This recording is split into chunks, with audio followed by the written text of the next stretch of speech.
Morning student, आज भी हम दो क्वेश्चंस करेंगे, page 203 question 3 and page 204 question 4। फिर हमारा एक ही क्वेश्चन इनकम्प्लीट रहेगा जो हम नेक्स्ट पीरियड में कंप्लीट करेंगे। तो पेज 203 में जो क्वेश्चन दिया है क्वेश्चन नंबर 3, इस क्वेश्चन में हमें पूछे हैं दो account, that is revaluation account and disease partners capital account. तो हमने रूलिंग कंप्लीट किया है revaluation account and disease partners capital account, और वर्किंग नोट तो हमको प्रिपेयर करना ही है क्योंकि मुझे इसमें गुडविल, फिर मुझे इसमें प्रॉफिट शेयर ये कैलकुलेट करके शो करना ही पड़ता है। तो मैंने नेक्स्ट केशव्स कैपिटल के नीचे लिखा है वर्किंग नोट, इसमें हम गुडविल एंड प्रॉफिट को रिकॉर्ड करेंगे, फिर उसको लेजर में पोस्ट करेंगे। तो स्टार्ट करते हैं पोस्टिंग। सिंपल ही क्वेश्चन है, कोई डिफिकल्ट नहीं है, बट हम साथ में ही करते हैं। जैसे दिया हुआ है Ram, Madhav and Keshav are partners sharing profits and losses in the ratio of 5:3:2 respectively. हमेशा पहले रेशियो को मार्क कर दो। Then their balance sheet as on 31st March 2018 was as follows. On the liability side, general reserve, creditors, unpaid rent, capital accounts, goodwill, loose tools, debtors, livestock and cash. उसके बाद दिया है Keshav died on 31st July 18 and following adjustments were agreed by as per partnership deed. Creditors have increased. फिर goodwill के लिए दिया है profits for preceding 5 years. फिर Keshav share in it was to be given to him. Then loose tools and livestock were valued at 80,000 and 120 respectively. RDD was maintained at. Commission 2,000 per month was payable to Keshav. Profit 18-19 was estimated 45,000 and Keshav share in it up to the date of his death was given to him. अगर हम last point देखते हैं तो ये deceased partner से related है, तो इसको हम लास्ट में कवर करेंगे। पहले मुझे करना पड़ेगा रिवैल्यूएशन, फिर मैं डिसीज पार्टनर से रिलेटेड एंट्रीज को पोस्ट करती हूँ। नेक्स्ट पेज पे अगर हम जाते हैं तो दिया है prepare revaluation account Keshav's capital showing the amount payable to his executors. Done. Open है हमारे पास revaluation and Keshav's capital. Posting start करते हैं। केशव्स कैपिटल में हम पहले केशव का कैपिटल पोस्ट कर देते हैं। केशव कैपिटल दिया हुआ है 50,000। हमने सिर्फ केशव का अकाउंट ओपन किया है तो लिखते हैं by balance brought down 50,000। Then accumulated profits losses अगर होंगे तो मुझे केशव में डिस्ट्रीब्यूट करने पड़ेंगे। देखते हैं लायबिलिटी में, यस जनरल रिजर्व दिया हुआ है 25,000। तो 25,000 में हमें सिर्फ केशव का शेयर कैलकुलेट करना है क्योंकि केशव कैपिटल अकाउंट ओपन किया हुआ है। केशव का रेशियो है 2/10। अगर हम इसको कैलकुलेट करते हैं तो आएगा 5,000। तो लिखते हैं बाय जनरल रिजर्व, लायबिलिटी में है इसलिए on the credit side by general reserve account 5,000। उसके बाद चेक कर लेते हैं क्या कहीं P&L और कुछ दिया है क्या, लायबिलिटी में नहीं है और असेट में भी नहीं है। तो हम पोस्ट करते हैं अभी revaluation. First point, creditors have increased by 10,000। Creditors नाम की लायबिलिटी, क्योंकि क्रेडिटर्स हमारे लिए लायबिलिटी है, इंक्रीज्ड बाय 10,000 यानी हमारी लायबिलिटी इंक्रीज हो रही है। लायबिलिटी जब बढ़ती है तो मेरे लिए लॉस। रिवैल्यूएशन अकाउंट के डेबिट में टू क्रेडिटर्स 10,000 क्योंकि लॉस हो रहा है। Creditors account 10,000। क्रेडिटर्स की रिवैल्यूड फिगर हमें पोस्ट करने की जरूरत नहीं है क्योंकि बैलेंस शीट हम ओपन नहीं कर रहे हैं। सेकेंड पॉइंट, थर्ड पॉइंट, ये सब डिसीज पार्टनर से रिलेटेड गुडविल का इंफॉर्मेशन है तो ये हम बाद में करेंगे। Fourth point, loose tools and livestock were valued at 80,000 and 120 respectively. That means revalued figure of loose tools is 80,000 and revalued figure of livestock is 1,20,000. तो loose tools 80 रिवाइज्ड फिगर है। चेक करते हैं old value of loose tools 50,000 का loose tools 80,000 पे आ चुका है, यानी loose tools नाम की असेट पे, क्योंकि वो असेट है, इंक्रीज है, असेट बढ़ गई। तो प्रॉफिट रिवैल्यूएशन के क्रेडिट में बाय लूज टूल्स अकाउंट 50 का लूज टूल्स 80 पे आ चुका है, यानी 30,000 का इंक्रीज है। प्रॉफिट है। देन लाइफ स्टॉक का रिवाइज्ड फिगर इज 120। चेक करते हैं, old value of life stock 1 lakh का लाइफ स्टॉक 120 हो गया, यानी लाइफ स्टॉक नाम की असेट 20,000 से बढ़ गई, असेट बढ़ गई, यानी profit by life stock account 20,000 record कर लिया। उसके बाद RDD was maintained at 10,000, new RDD maintained at 10,000। Check करते हैं, ओल्ड वैल्यू ऑफ आरडीडी नहीं दिया है, यानी जीरो का आरडीडी 10,000 हो रहा है, यानी लॉस जो जीरो था अब 10,000 होगा, लॉस है। Revaluation account debit to RDD account 10,000। Last point commission to Keshav, ये डिसीज पार्टनर से रिलेटेड है, तो हम लास्ट में करेंगे। सारे रिवैल्यूएशंस हो चुके हैं, non revalued assets liabilities post करने की जरूरत नहीं है क्योंकि बैलेंस शीट प्रिपेयर नहीं किया करना है। नाउ कैलकुलेट प्रॉफिट और लॉस ऑन रिवैल्यूएशन, तीनों पार्टनर्स में डिवाइड करना है। ये हमको फेयर में प्रिपेयर करना है, रिवैल्यूएशन रफ में नहीं, क्योंकि पूछा है prepare revaluation account. Ram, Madhav, Keshav को 5:3:2 में प्रॉफिट शेयर कर देंगे। Ram's capital, Madhav's capital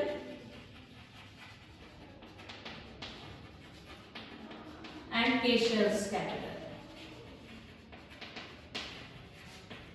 find out balance on revaluation account. 50 minus 20 that means 30,000।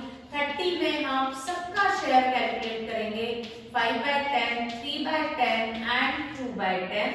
अगर हम कैलकुलेट करते हैं तो 15,000, 9,000 एंड 6,000, बट इसमें से सिर्फ केशव में पोस्ट करेंगे बाय रिवैल्यूएशन अकाउंट 6,000।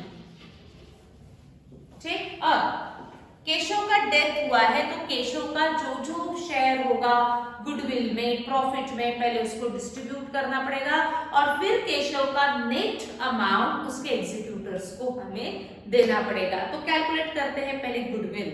क्या दिया है गुडविल के बारे में? सबसे पहले मुझे पॉइंट नंबर 2, 3 के साथ साथ आपको ओल्ड बैलेंस शीट में भी वैल्यू ऑफ गुडविल दिया हुआ है। चेक करो, पहले बैलेंस शीट में आपको गुडविल दिया हुआ है 50,000, यानी before death, before Keshav's death goodwill valuation of goodwill was 50,000। Goodwill उन्होंने कैलकुलेट किया था, तो बिफोर डेथ इस फर्म का गुडविल था 50,000। At the time of Keshav's death ये 50,000 का गुडविल का वैल्यू क्या हो चुका है, क्या डिक्रीज है, इंक्रीज है, ये मुझे चेक करना है। अगर वैल्यू बढ़ती है तो वो जो जितने से वैल्यू इंक्रीज होगी, जितने से गुडविल रेज होगा, उतना अमाउंट सब में डिस्ट्रीब्यूट करना पड़ेगा। ठीक, तो डिसीज पार्टनर को मुझे इंक्रीज का अमाउंट देना पड़ेगा। देखते हैं क्या दिया हुआ है क्वेश्चन में गुडविल के लिए। Point number 2, goodwill is to be calculated, आपको कैलकुलेट करना है at 2 years purchase of average profit of 5 year। इसका मीनिंग सबको समझ में आता है। गुडविल को वैल्यू करो with the help of preceding 5 years profit. इस पे कौन सी मेथड अप्लाई करो? एवरेज प्रॉफिट, और इस एवरेज प्रॉफिट का जो 2 times रहेगा that is goodwill of the firm. तो सबसे पहले हम फर्स्ट वर्किंग नोट प्रिपेयर करेंगे, वैल्यूएशन ऑफ गुडविल। लिखते हैं सभी, हेडिंग वैल्यूएशन ऑफ गुडविल।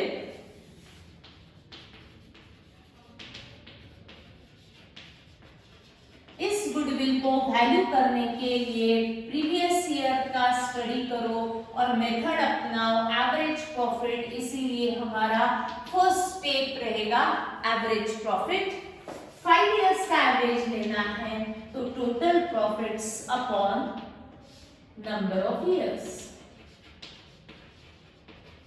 तो 5 years के प्रॉफिट्स है तो मुझे 5 years के प्रॉफिट्स को ऐड करना है। देखते हैं क्या इंफॉर्मेशन है। तो profits of the preceding 5 years was 90, 1 lakh, 60, 50, but last year में 17-18 में 50,000 लॉस दिया है।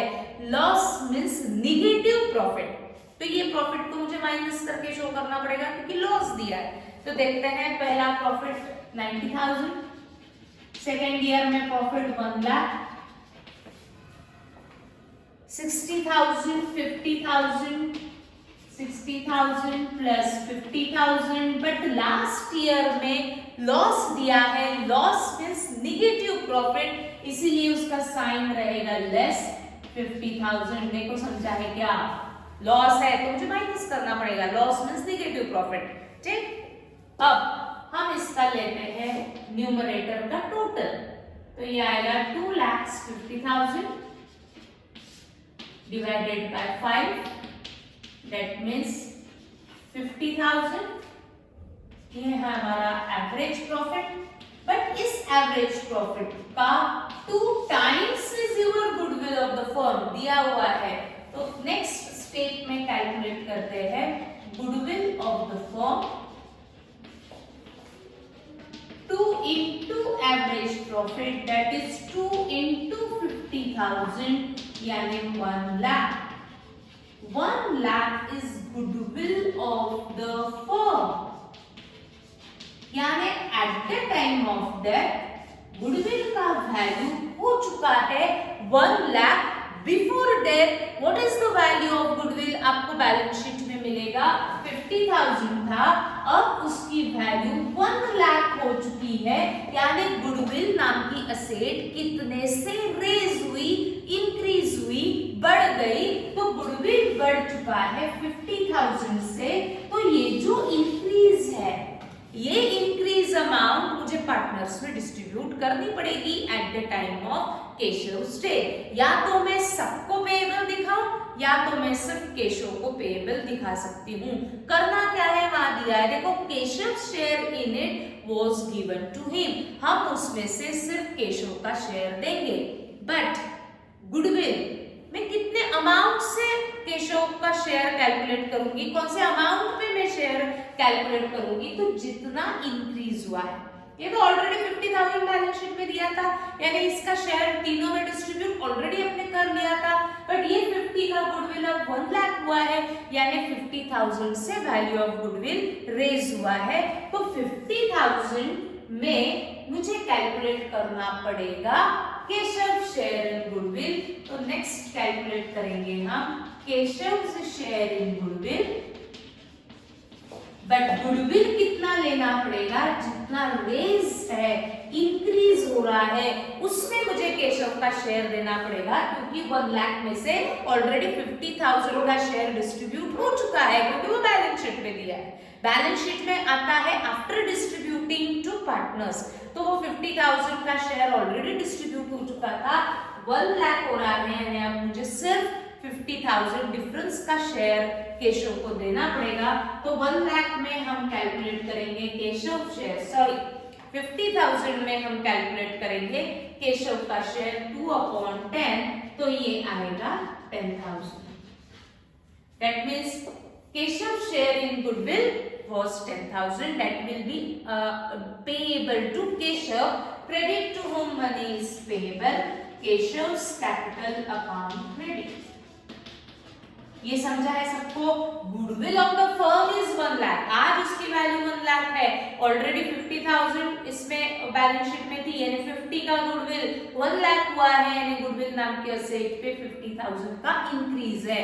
तो हम इंक्रीज में से केशव को डिस्ट्रीब्यूट करेंगे अमाउंट ऑफ गुडविल, तो आता है 10,000। Goodwill account debit to Keshav's capital account credit, तो केशव के क्रेडिट में बाय गुडविल अकाउंट 10,000 कर लिया ना। अब केशव को कोई प्रॉफिट देना है क्या, लास्ट पॉइंट में केशव से रिलेटेड एडजस्टमेंट दिया हुआ है। कमीशन 2,000 पर मंथ को अंडरलाइन करेंगे। 31 मार्च तक पूरा हिसाब हो चुका था, 31 मार्च के बाद केशव का डेथ हो रहा है 31 जुलाई, तो कमीशन टू केशव हमें देना है 2,000 पर मंथ। तो 31 मार्च के बाद 31 जुलाई, ये कितने मंथ्स का पीरियड है, 31 मार्च, तो मार्च काउंट नहीं करना, अप्रैल, मई, जून, जुलाई, 31 है तो पूरा जुलाई लेना है। तो 4 मंथ्स केशव फर्म में पार्टनर था, तो पार्टनर को एवरी मंथ हम कितना कमीशन देते हैं 2000 पर मंथ। ये कमीशन हमें केशव को देना पड़ेगा। Credit to whom money is payable, commission account credit 2000 into 4 that is 8000। देखो कल मैंने लाइव सेशन में ये किया था एक्सप्लेन कि जो भी पार्टनर को हमें देना पड़ता है वो उसको तुरंत ऐसे कैश में जाके हम नहीं देते, चाहे इंटरेस्ट ऑन कैपिटल फर्म दे या कमीशन दे या सैलरी दे, वो जितना भी अमाउंट देना है उसको मुझे सिर्फ पेएबल दिखाना पड़ता है। कमीशन देना है पेएबल दिखाओ, सैलरी देना है पेएबल दिखाओ। पेड कब होगा? At the time of his retirement, at the time of his death या at the time of winding up of the business, वो नेट अमाउंट पे की जाती है। तो इंडिविजुअल सैलरी कमीशन हमको पेड नहीं किया जाता, हम पहले दिखा देंगे सिर्फ पेएबल। एवरी ईयर हम उसका अमाउंट पेएबल दिखाएंगे। जैसे कमीशन देना है केशव को तो हमने पेएबल दिखाया। पे कब होगा? जब मैं उसका कैपिटल वापस करूंगी तब। ये मैंने लाइव सेशन में अच्छे से कंप्लीट किया हुआ है, कवर किया हुआ है। तो 8000 हमने पेएबल दिखाया। उसके बाद केशव्स प्रॉफिट फॉर 18-19 वाज एस्टिमेटेड। उन्होंने 18-19 करंट ईयर का प्रॉफिट एस्टिमेट किया, अज्यूम किया, क्योंकि मुझे 4 मंथ्स का शेयर केशव को देना है। तो कितना प्रॉफिट उन्होंने इस साल का अज्यूम किया? 45,000। इस अजम्पशन के प्रॉफिट के बेस पे हम केशव का शेयर कैलकुलेट करेंगे और उसको हम पे करेंगे। तो कैलकुलेट करते हैं Keshav share in profit up to the date of his death. Next working note, that is second. Keshav's share in profit up to the date of his death. Keshav's share in profit up to the date of his death. Actual नहीं, कुछ तो भी assumption लेना है। उन्होंने लिया है assumption 18-19 का अज्यूम प्रॉफिट उन्होंने लिया 45,000। फर्स्ट स्टेप एस्टिमेटेड प्रॉफिट, कितना एस्टिमेट किया है प्रॉफिट उन्होंने इस साल 45,000। बट ये पूरे 1 ईयर का है। केशव को उसके जो भी एग्जीक्यूटर्स को हमें देना है वो ईयर का नहीं, वो हम देंगे 4 मंथ्स प्रॉफिट। तो कैलकुलेट करेंगे 4 months share in profit 45,000 into 4/12। 4 months का कैलकुलेट करना है तो 4/12, 4 3s that means 15,000 is 4 months profit. इसमें कैलकुलेट करेंगे केशव्स शेयर इन प्रॉफिट। ये सब प्रॉफिट पूरे फर्म का है, देना है केशव को 2/10। तो केशव का लगेगा मुझे रेशो दैट इज 2/10। अगर हम कैलकुलेट करते हैं तो ये आएगा 3000।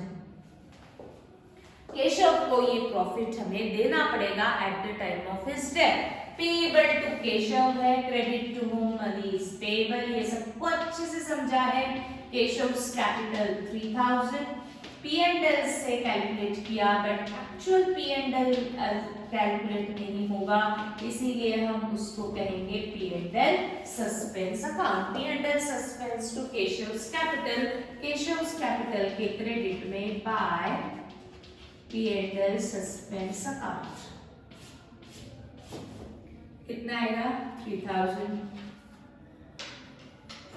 डन। Now calculate. अब सारी एंट्रीज हो चुकी है, हमने उसका प्रॉफिट रिवैल्यूएशन का प्रॉफिट का शेयर भी दे दिया, गुडविल भी दिया, कमीशन की एंट्री थी, प्रॉफिट था, बाकी इंटरेस्ट ऑन कैपिटल ड्रॉइंग्स कुछ है ही नहीं। कैलकुलेट करते हैं Keshav's capital balance. Take the total of credit minus debit.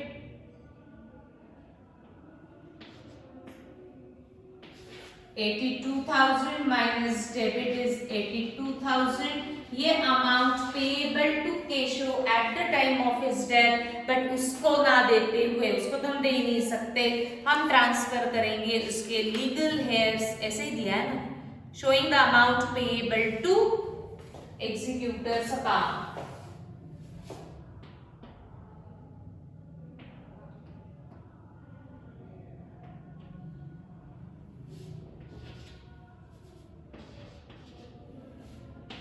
Credit minus debit is 92,000. This amount of 92,000 payable to Keshav's executors account, Keshav's legal heirs account at the time of his death. इसलिए इसको executors account में transfer करो, ऐसा दिया हुआ है।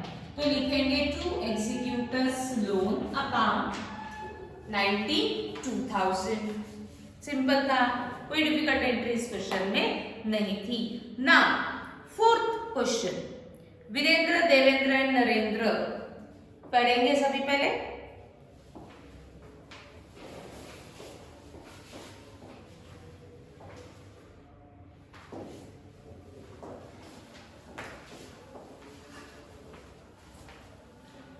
ना second question, उसी के नीचे जो फोर्थ क्वेश्चन दिया है वो क्वेश्चन को देखते हैं। Virendra, Devendra and Narendra were partners sharing profits and losses in the ratio of 3:2:1। सबको समझा मैंने क्या किया। Their balance sheet as on 31st March 19 was as follows: bank loan, creditors, bills payable, reserve fund, capital accounts. On the asset side, furniture, land and building, motor car, debtors, bills receivable, investment, cash and bank. Mr. Virendra died on 31st August 19, underline this date, after closing financial year, that is 31 मार्च 19 के बाद वीरेंद्र कितने months as a partner था? 31 मार्च के बाद अप्रैल, मई, जून, जुलाई, अगस्त 31 दिया है, यानी अगस्त पूरा लेना है, दैट इज 5 मंथ्स। 5 मंथ्स को याद रखना है। And the partnership deed provided that the event of death of Mr. Virendra, his executors, he entitled to be paid out. Virendra को एग्जीक्यूटर्स को आपको क्या क्या देना है, तो उसका डिटेल्स आपको दिए है कि वीरेंद्र एग्जीक्यूटर्स को हम क्या क्या देंगे। The capital of his credit at the date of death, उसका जो भी कैपिटल होगा वो कैपिटल हमें देना है, that is original capital. His proportion of reserve at the date of last balance sheet, reserve that is general reserve का share, his proportion of profit to the date of death based on average profit of the last 4 years, उसका profit का share base लेंगे last year के 4 years का average profit का। His share of goodwill, उस executor को उसका share of goodwill भी देना पड़ेगा। फिर गुडविल के लिए दिया है 2 years purchase of profit of the last 4 years for the year ended 31 March.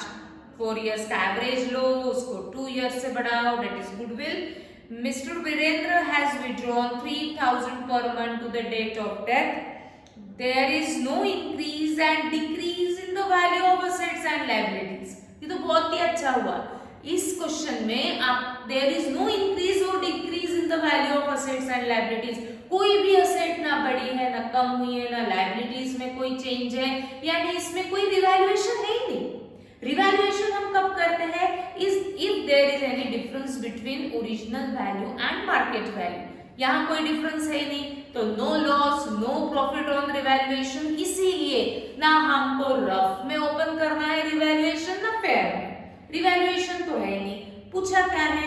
Prepare Virendra's, no, prepare Virendra's capital account, not executors account. आपको क्या पूछेंगे हमेशा? वीरेंद्रस कैपिटल अकाउंट, और फिर हम उसमें से कैलकुलेट करेंगे how much amount is payable to his executors account. ठीक, तो यहाँ इस क्वेश्चन में हमें सिर्फ वीरेंद्रस कैपिटल अकाउंट ओपन करना है। हम वर्किंग नोट में रिवैल्यूएशन अकाउंट भी ओपन नहीं करेंगे, क्योंकि इसमें कोई चेंज है ही नहीं, कोई रिवैल्यूएशन हुआ ही नहीं, ऐसा दिया हुआ है उन्होंने स्पेसिफिक।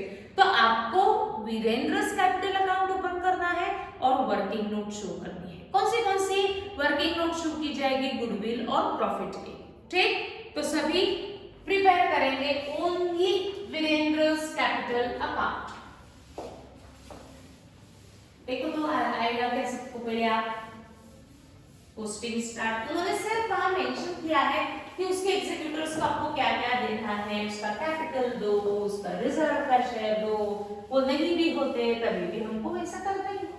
ठीक, ओपन करते हैं Virendra's capital account and working note लिख के रख देंगे। फर्स्ट बनेगी फॉर गुडविल एंड सेकंड बनेगी फॉर प्रॉफिट।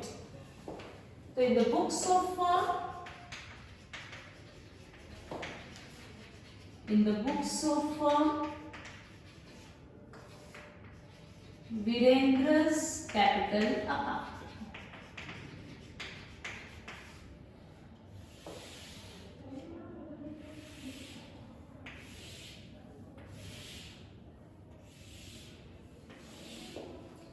And उसके नीचे बनेगी वर्किंग नोट। नेक्स्ट पेज पे भी ले जा सकते हो, ठीक ना। अब फटाफट से वीरेंद्र भी पोस्ट करना है, ट्रांसफर करो वीरेंद्र का कैपिटल, ट्रांसफर करो उसका रिजर्व का share. Virendra's capital first partner है Virendra, Virendra's capital is 90,000, transfer कर देते हैं कैपिटल अकाउंट में by balance brought down 90,000। Reserve का शेयर कैलकुलेट करते हैं, रिजर्व दिया हुआ है fund 30,000। Virendra's share in it, Virendra first partner है तो फर्स्ट रेशियो इज 3/6, है ना। हाँ, that means 15,000 is share of Virendra in reserve fund, तो लिखेंगे by reserve fund account 15,000। Done ना। अब P&L तो कुछ दिया हुआ नहीं है, रिवैल्यूएशन कुछ करने की जरूरत नहीं है क्योंकि there is no increase and decrease in the value of assets and liabilities. बहुत अच्छा लगा कि कोई रिवैल्यूएशन है ही नहीं, ठीक। आगे बढ़ते हैं और हमारा इस क्वेश्चन में कम हुआ है सॉल्व करना, एंट्रीज को हमको सॉल्व नहीं करना है ज्यादा। आगे अब मुझे देखना है कि वीरेंद्र को हमको और क्या क्या देना है। वीरेंद्र को मुझे गुडविल देना है, मुझे प्रॉफिट देना है। देखते हैं क्या कहता है। फर्स्ट पॉइंट कैपिटल ट्रांसफर कर दिया, his proportion of reserve transfer कर दिया। Point number 3 his proportion of profit, पहले मुझे प्रॉफिट का प्रोपोर्शन कैलकुलेट करना पड़ेगा। तो मेरी फर्स्ट वर्किंग नोट बनेगी वीरेंद्रस share of profit up to the date of his death. Virendra's share of profit up to the date of his death. Calculate करके देखते हैं और क्या इंफॉर्मेशन दी है। His share of profit to the date of death based on, actual तो नहीं रहेगा, मुझे बेस लेना पड़ेगा, एस्टिमेट करना पड़ेगा, अज्यूम करना पड़ेगा। Based on the average profit of the last 4 years, 4 years के एवरेज प्रॉफिट का बेस लो। तो सबसे पहले कैलकुलेट करो एवरेज प्रॉफिट। 4 years का है तो मेरा फॉर्मूला बनेगा total profits upon number of years. 4 years के प्रॉफिट्स है तो मुझे 4 years के प्रॉफिट्स लेने पड़ेंगे। 40, 60, 70, 30 4 years के दिए हुए हैं। 40, 60 है ना, 70 एंड 30। 4 years है तो डिवाइडेड बाय 4। कैलकुलेट करते हैं। 40 plus 60 1 lakh and this is also 1 lakh, that is 2 lakhs upon 4. That means average profit is equal to 2 lakhs divided by 4 is 50,000. This is average profit of last 4 years. इस profit में हम calculate करेंगे वीरेंद्रस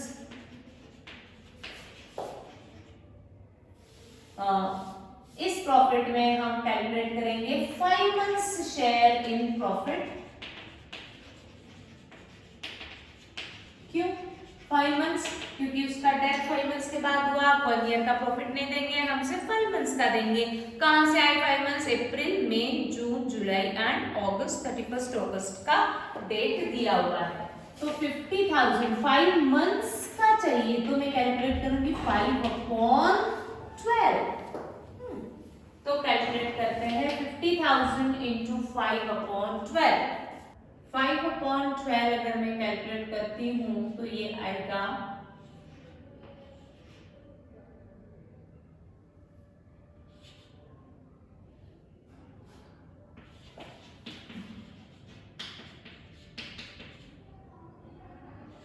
2,50,000 divided by, अगर मैं 12 करती हूँ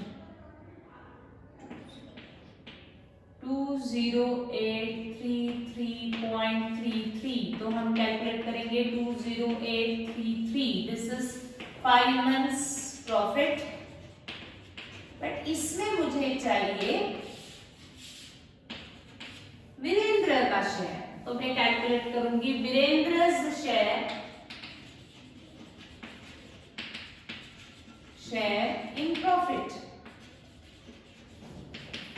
20833.33, तो मैंने लिया 20833 into Virendra's share is 3/6।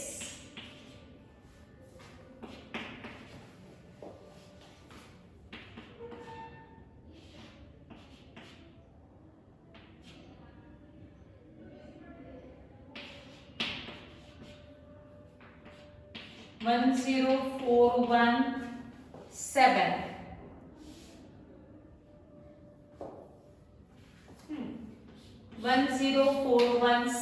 Is Virendra's share in profit. तो इसका मुझे ये शेयर प्रॉफिट वीरेंद्र को देना पड़ेगा। वीरेंद्र's पेएबल है,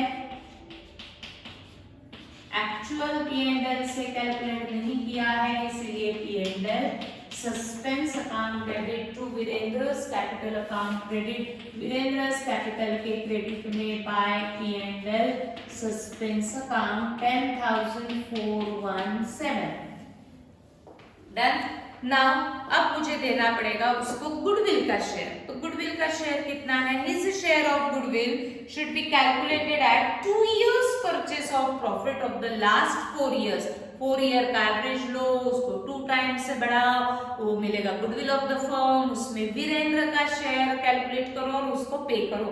पहले करेंगे आप सभी। पॉइंट नंबर 4 के लिए हम बनाएंगे second working note, valuation of goodwill. पहले आप कैलकुलेट करेंगे 4 इयर्स का average low, 2 times average profit is your goodwill. Calculate Virendra's share in goodwill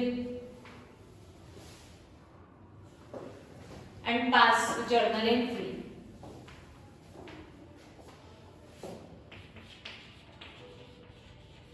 देखो 4 इयर्स का एवरेज प्रॉफिट आपने ऑलरेडी कैलकुलेट कर लिया है ना, तो आप डायरेक्ट एवरेज प्रॉफिट भी लिख सकते हो या ये फॉर्मूला लगा के वापस लिख भी सकते हो, बट इतना करने की कोई जरूरत ही नहीं है। 4 इयर्स का एवरेज प्रॉफिट हमने फर्स्ट स्टेप में ऑलरेडी कैलकुलेट कर लिया है, तो हम डायरेक्ट एवरेज प्रॉफिट 50,000 लिख सकते हैं। ठीक। Second is goodwill of the firm.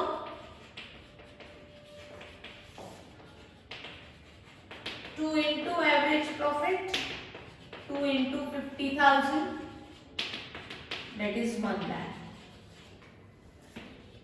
Third,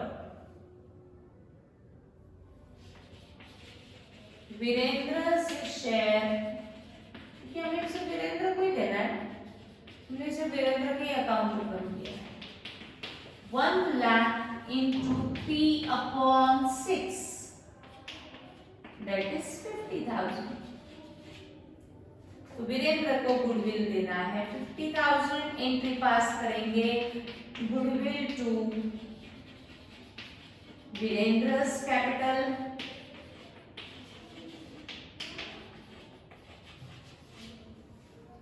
वीरेंद्र's capital के क्रेडिट में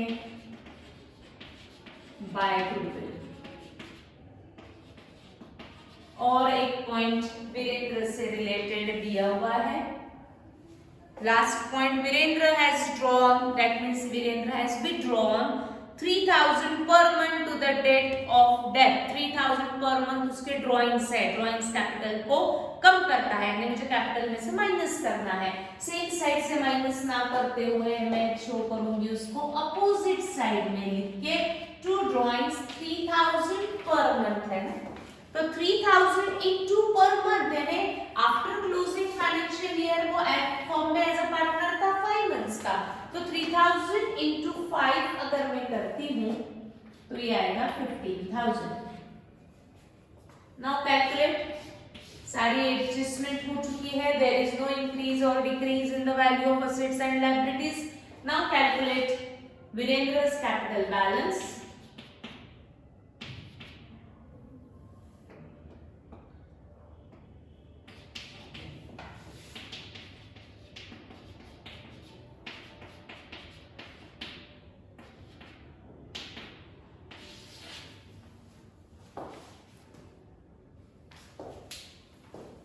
That is 1,50,417. Transfer it to his executor's loan account ऐसा दिया हुआ है, तो executor's loan में ट्रांसफर हुआ है 1,50,417। अगर ये executor's loan को आपने पे कर दिया होता तो हमने इसका अकाउंट ओपन किया होता, एग्जीक्यूटर्स लोन अकाउंट, और फिर वहां पे हमने पेमेंट की एंट्री शो की होती, हमने किया हुआ है एक क्वेश्चन में।